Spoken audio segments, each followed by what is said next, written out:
This video summarises the 9 COIN meetings of 2022. Hello, my name is Paul Thomas, and I am making this short video in order to tell you what COIN has been doing in the last year, 2022. We hold a monthly meeting of an hour and a half in the evening so that people from Australia and America can join in without getting up in the middle of the night. And we explore issues to do with community-oriented integrated practice, about which we've written a paper that's been published in Health Matters, which is a sister journal for us, as we move these ideas forward. Essentially, it's a network of people who care about those issues, communities, community-oriented integration, not integration as a specialist thing or as a mechanistic thing, but as a human, organic community. So it's concerned about things like compassionate communities and primary care networks as geographic areas that can really provoke a collaborative and holistic view on health that's integrated with health and social care and engages people as citizens so that they learn. Learning becomes a way of life, that kind of thing. We normally hold a different theme each month, usually led by somebody in the network. The network's full of a lot of lurkers, people, friends who have made a passion of this inside their life, who join and then leave and then come back and so on, as the themes interest them. But in this particular year we had the unusual situation of focusing on the same topic all the way through, and that was end-of-life care. It emerged out of a whole series of interesting things that somehow just sort of bring two things together. One of which was the death of my own wife 2.5 years ago in 2020.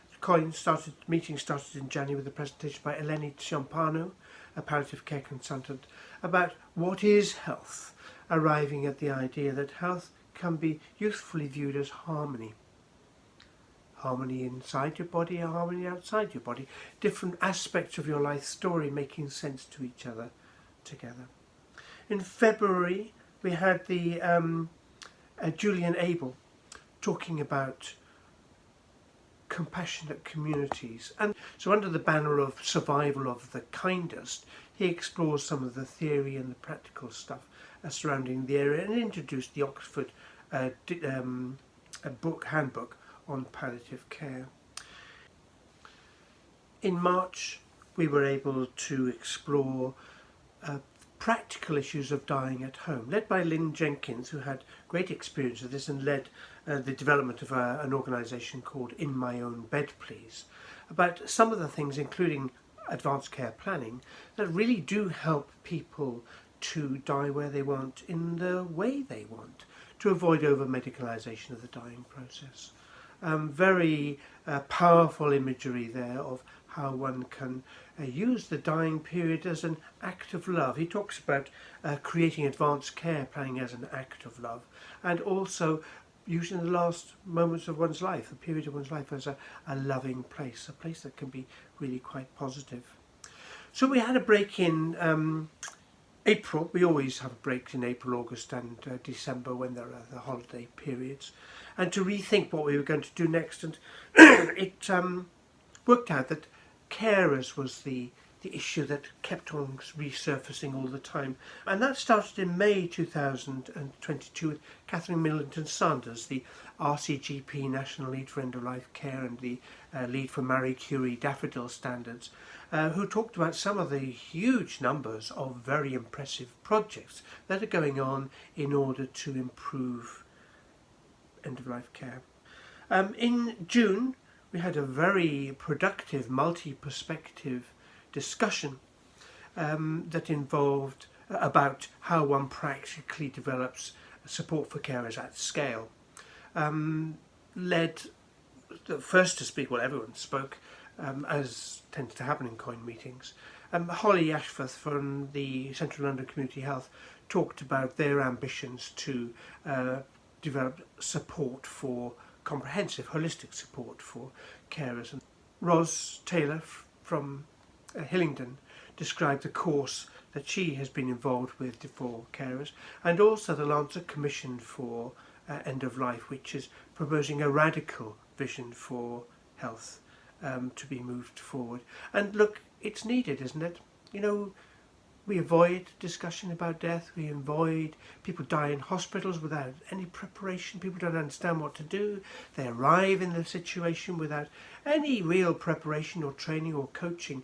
And this does need to change if we want to make anything improve in this area. So July,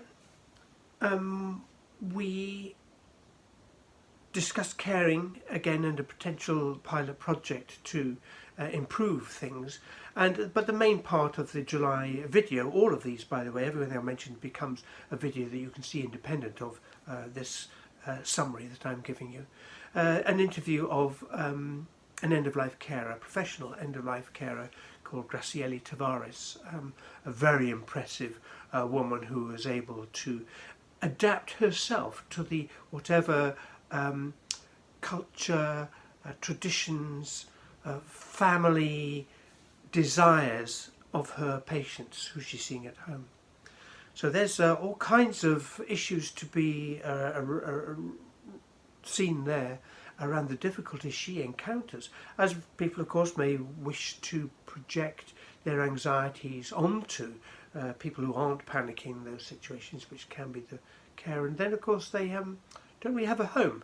They sort of become other people's homes temporarily while somebody's dying, and then they don't have a job again, and they have to go and find another job with another culture and another thing, which is itself a very interesting set of dilemmas about training and support and professionalisation and knowing who you are yourself, because if you're always becoming somebody else in order to manage a different situation, who are you inside this?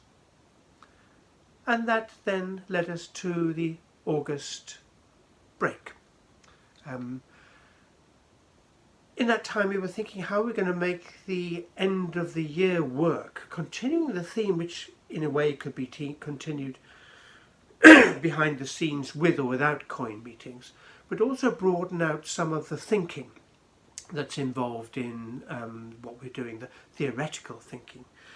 So in September, October, November, we took a slightly academic tack. James Kingsland, and first from the National Network of Primary Care Networks and the Complete Care Programme, he's got something like 40 or more radical primary care networks and moving forward ideas at a national level. So he spoke about the potential of those new entities, primary care networks, and also whether or not we could attach some of these ideas of end-of-life care support to those places. In October, Jerry Gorman from America discussed transformative justice. This is using extremely difficult situations like death and killing as a vehicle for making good things happen. And one part of this is the Truth and Reconciliation units or programs in South Africa, where those people who are very much a part of killing people in the apartheid period were able to find forgiveness and reconciliation with people that they had abused. Big, very heavy topic, but light also, because here lies freedom, here lies truth, here lies how one gets out of a very difficult situation. And well, end of life is a very difficult situation too, and is it no surprise that there's considerable overlap in the kind of aims and ideas and the difficulties that people overcome, and how actually a lot of things can be anticipated, a lot of things can be prepared for. It's still very, very difficult. That led us to the last meeting of 2022, November, where Liz Webiora, the director of Open Eye Film and Video Gallery, described photography as a way to help people to build communities, community-embedded photography. She also runs a master's course in in a university, Salford, I think, where they train people to look at the arts generally, but specifically photography, as a way to help people to reflect on life stories, community stories, and out of that build communities.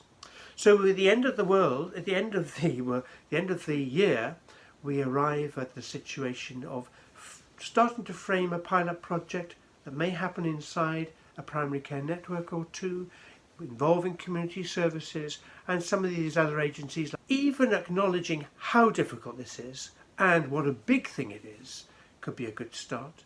Getting other places like, Sainsbury's and Tesco's and undertakers and pharmacists and faith traditions and schools and general practices to all say the same thing and point to the same kind of literature about how to help carers who manage this well could be a very good step forward.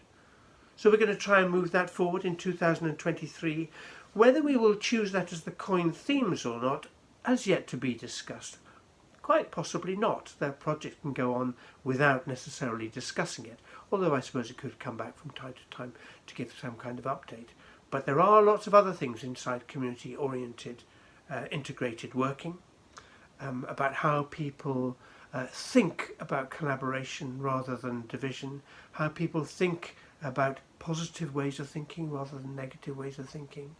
Comes down to all kinds of things like education, like parenting, like resolving hardships and people who have been hurt by bad actions. Well, we will see.